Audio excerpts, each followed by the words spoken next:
Students, میں مس Nadia Shahbaz آپ کے سامنے جماعت ہشتم کی اردو کی کتاب لیے ہوئے حاضر ہوں۔ آج ہم تیسرے چیپٹر درد دل کے واسطے پیدا کیا انسان کو اور چھٹے لیکچر کے ساتھ آپ کے سامنے حاضر ہے۔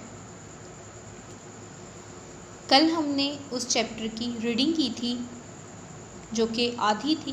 آج ہم اگلی ریڈنگ کی طرف چلیں گے۔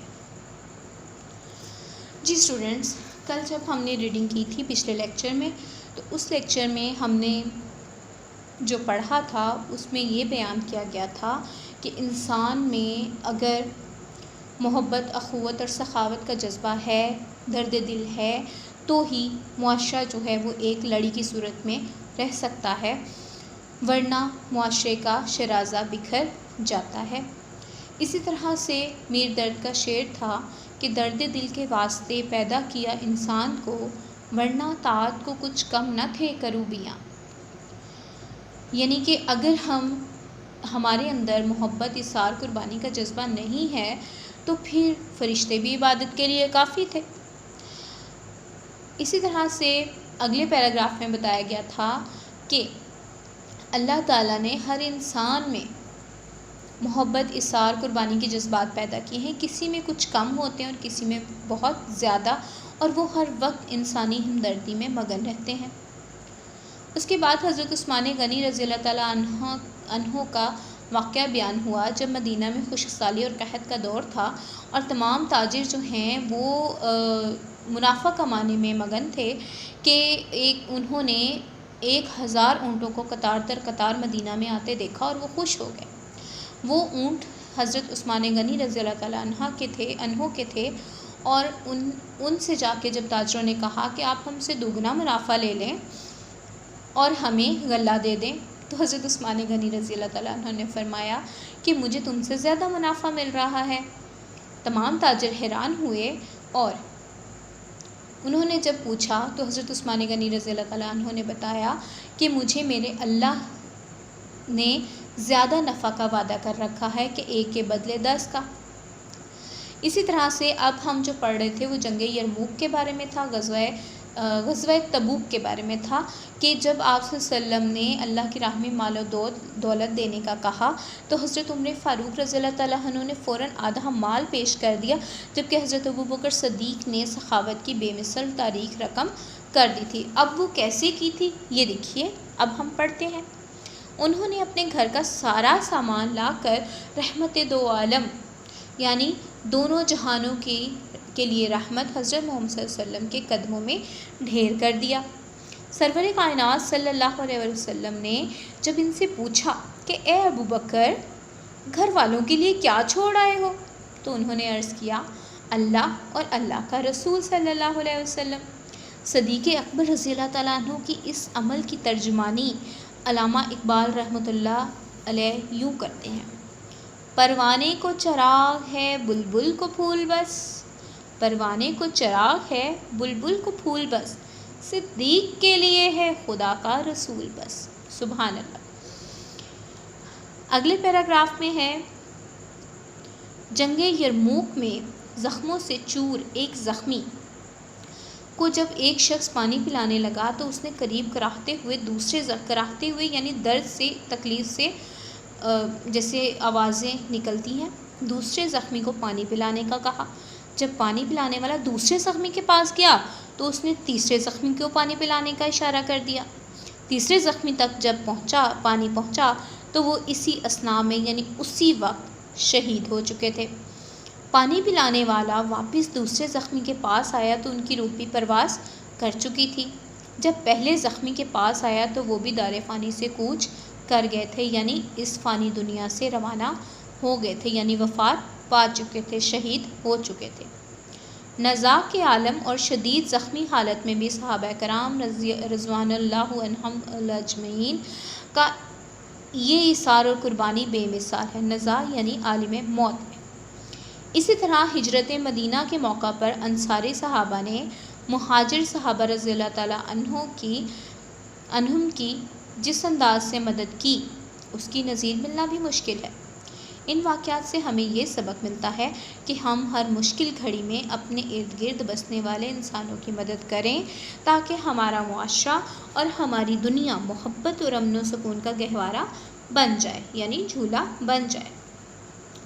جھولا سے مراد یہ نہیں کہ عام جھولا مینز تمام معاشرہ جو ہے وہ آپس میں محبت اور امن و سکون سے رہ سکے۔ ہمیں اپنے ارد گرد گلی محلے میں ضرورت مند نظر آتے ہیں، ان کی خاطر خواہ مدد کرنی چاہیے، یعنی جہاں تک ہو سکے ان کی مدد کرنی چاہیے۔ روپے سے، پیسے سے، اناج سے، کپڑوں سے، کسی بھی صورت میں ہم اپنی گلی محلے کے جو ضرورت مند ہیں ان کی مدد کر سکتے ہیں۔ غریبوں، مسکینوں اور اپاہجوں کو کھانا کھلا کر ان کی مدد کی جا سکتی ہے۔ غریب خاندانوں کی مالی مدد کر کے ان کی ضرورت پوری کی جا سکتی ہے۔ ہمارے معاشرے میں بہت سے ایسے بچے ہیں جو غربت کی وجہ سے اسکول نہیں جا سکتے۔ ہم انہیں تعلیم دلوا کر معاشرے کے کارآمد یعنی مفید، کارآمد کا مطلب مفید شہری بنا سکتے ہیں۔ یہ ضروری نہیں کہ ہمارے پاس مال و دولت ہو تو ہم دوسروں کی مدد کرنے کے قابل ہوں گے۔ ہم چھوٹی چھوٹی باتوں کا خیال رکھ کے اپنے معاشرے کو جنت کا نمونہ بنا سکتے ہیں۔ جب ہم ایک دوسرے کے کام آئیں گے تو ہر طرف خوشحالی ہوگی، ہر طرف محبت ہوگی، تو وہ جنت ہی کا نمونہ ہوگا۔ ہمیں جب ایک جماعت سے دوسری جماعت میں ترقی ملتی ہے تو ہم اپنے پچھلی جماعت کے کتابوں کو یا تو اپنے اسٹور میں پھینک دیتے ہیں یا ردی والے کے ہاتھ بیچ دیتے ہیں۔ اگر ہم ان کتابوں کو نہ بیچیں تو یہ کتابیں ان بچوں کو دی جا سکتی ہیں جو مالی مشکلات کی وجہ سے یہ کتابیں نہیں خرید سکتے۔ اسی طرح ہمارے محلے یا ہمسائے میں کوئی بیمار ہے اور وہ ہسپتال نہیں جا سکتا تو ہم اس کی ہسپتال جانے میں مدد کر سکتے ہیں۔ جیسے کہ اگر کوئی غریب ہے، اس کے پاس کنوینس نہیں ہے، ہمارے پاس گاڑی ہے یا کنوینس ہے تو ہم اس کو لے جا سکتے ہیں۔ اس کے علاوہ اگر اس کے پاس روپیہ پیسہ نہیں ہے تو مالی لحاظ سے ہم اس کی مدد کر سکتے ہیں۔ کسی بزرگ یا نابینا کو سڑک پار کرانے میں مدد دے سکتے ہیں۔ حصول تعلیم یعنی تعلیم حاصل کرنے میں کسی طالب علم کی مدد کی جا سکتی ہے۔ کسی حادثے کے دوران زخمیوں کی ابتدائی طبی امداد کے ذریعے ان کی جان بچائی جا سکتی ہے۔ اگر ہمارے پاس مال و دولت ہو تو اس سے بھی دوسروں کی مدد کرنا لازم ہے۔ قرآن کریم میں نیک لوگوں کی یہ صفت بھی بیان کی گئی ہے کہ وہ اپنے مال میں سے ضرورت مندوں اور مصیبت زدوں پر خرچ کرتے ہیں۔ صفت یعنی خوبی۔ حضور اکرم صلی اللہ علیہ وسلم کا ارشاد ہے، جو شخص اپنے بھائی کی حاجت پوری کرے گا خدا اس کی ضرورت پوری کرے گا۔ یعنی کہ جو اپنی بھائی کی مدد کرے گا، مسلمانوں کی مدد کرے گا، اللہ تعالیٰ اس کی مدد کرے گا۔ جیسا کہ ہم نے شروع میں ایک شعر بھی پڑھا، وہ بھی اسی حدیث سے متعلق تھا۔ دنیا میں ہر انسان کسی نہ کسی طریقے سے دوسرے انسان کی مدد کر سکتا ہے۔ یہ در حقیقت اپنی ہی مدد ہوتی ہے، کیونکہ ہر انسان پر اچھا برا وقت آتا رہتا ہے۔